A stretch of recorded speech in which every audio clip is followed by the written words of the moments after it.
Everyone wants the red mug. Get it for free now with the Nescafe jar.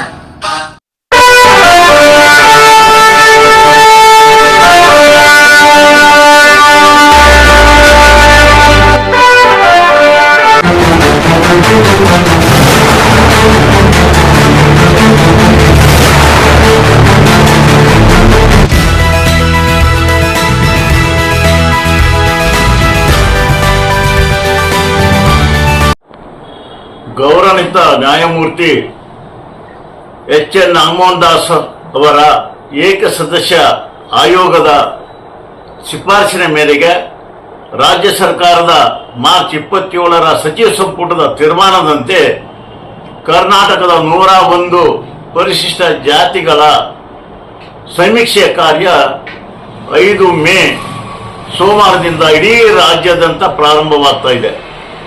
ಈ ಸಮೀಕ್ಷೆಯಿಂದ ಪರಿಶಿಷ್ಟ ಜಾತಿಯಲ್ಲಿರುವ ಸಾಮಾಜಿಕ ಮತ್ತು ನೌಕರಿಯಲ್ಲಿಯ ಪ್ರಾತಿನಿಧ್ಯವನ್ನು ಗುರುತಿಸುವಿಕೆಯೊಂದಿಗೆ ಅವರಿಗೆ ಸಾಮಾಜಿಕ ನ್ಯಾಯವನ್ನು ಕೊಡಲಿಕ್ಕೆ ಈ ಸಮೀಕ್ಷೆಯನ್ನು ಪ್ರಾರಂಭ ಮಾಡ್ತಾ ಇದ್ದಾರೆ.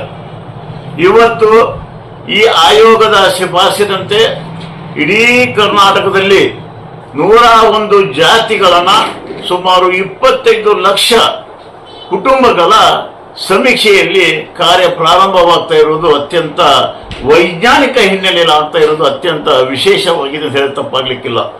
ಇವತ್ತು ಪರಿಶಿಷ್ಟ ಜಾತಿಯ ಈ ಕುಟುಂಬಗಳ ಕುಲಕಸುಬುಗಳು, ಶೈಕ್ಷಣಿಕ ವಸತಿ ಯೋಜನೆ, ಭೂಮಿ ಒಡೆತನ, ವಿದ್ಯಾಭ್ಯಾಸ, ಸರ್ಕಾರದಿಂದ ಈ ಹಿಂದೆ ಮೀಸಲಾತಿಯಿಂದ ಪಡೆದುಕೊಂಡಂತ ಸೌಲಭ್ಯಗಳ ಸುಮಾರು 46 ಪ್ರಶ್ನೆ ಮತ್ತು ಉಪ ಪ್ರಶ್ನೆಗಳನ್ನ ಅಂಶಗಳನ್ನ ಸಮೀಕ್ಷೆಯಲ್ಲಿ ಸಂಗ್ರಹಿಸುತ್ತಿರುವುದು ಅತ್ಯಂತ ದಾಖಲಾಕಾರವಾಗಿದೆ ಮತ್ತು ವೈಜ್ಞಾನಿಕವಾಗಿದೆ.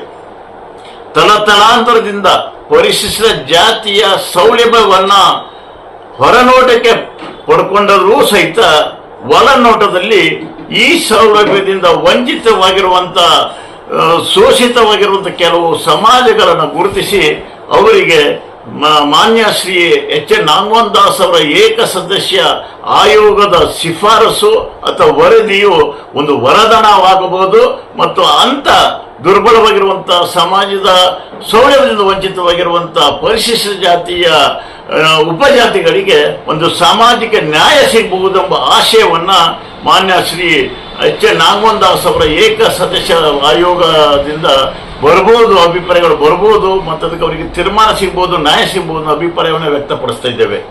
ಹಾಗಾಗಿ ಸಮಾಜ ಕಳಕಳಿಯಿಂದ ಇವತ್ತು ನಾವು ಪರಿಶಿಷ್ಟ ಜಾತಿಯ ಉಪಜಾತಿಯ ಸದಸ್ಯರುಗಳಿಗೆ ತಿಳಿಸುವ ಅವಶ್ಯಕತೆ ಏನಂತ ಹೇಳಿದ್ರೆ, ಪ್ರತಿಯೊಬ್ಬ ಕುಟುಂಬ ಸದಸ್ಯರು ಸಹಿತ ಈ ಸಮೀಕ್ಷೆಯಲ್ಲಿ ಸೂಕ್ತವಾದ ತೀರ್ಮಾನವನ್ನ, ಮಾಹಿತಿಯನ್ನ, ಆಯೋಗದಿಂದ ಬಂದಂತ ಸಮೀಕ್ಷೆಗೆ ಬಂದಂತವರಿಗೆ ಮಾಹಿತಿಯನ್ನು ಕೊಡಬೇಕು.